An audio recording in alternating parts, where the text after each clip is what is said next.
وانطلق الشوط القعدان الابكار. الشوط الثالث للقعدان المشتركات من المسافة المعتمدة 1500 متر، وننطلق ونتابع أول المراكز.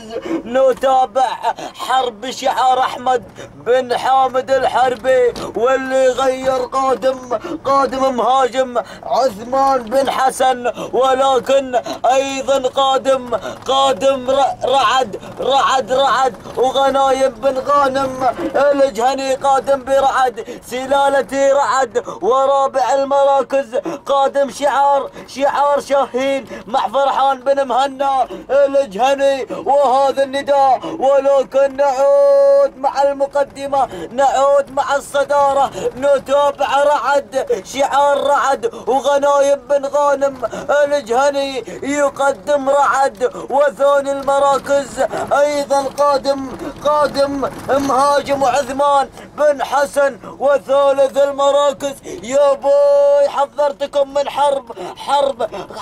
حرب احمد بن حامد الحربي يقدم حرب يحارب على هذا الشوط. ولكن نعود مع رعد وغنايم بن غانم الجهني قادم لا محالة، والناموس حاير.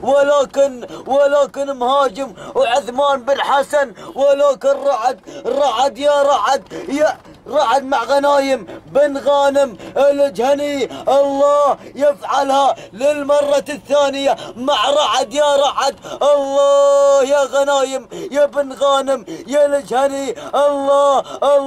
وثاني المراكز نتابع مهاجم وحسن عثمان بن حسن. ولكن رعد راح بالناموس، راح بالانتصار. الله يا بي الشوط في خطر، والجماهير تنادي على رعد. رعد راح بالناموس، راح بالانتصار. الله السلامات تبقى في الدار. تهانينا والناموس لغنايم بن غانم الجهني. وثاني المراكز وصول مهاجم عثمان بن حسن. وثالث المراكز وصول حرب أحمد بن حامد الحربي. وحظ نوفر لمن لا يحالف الحظ. تمنياتنا ترافق الجميع.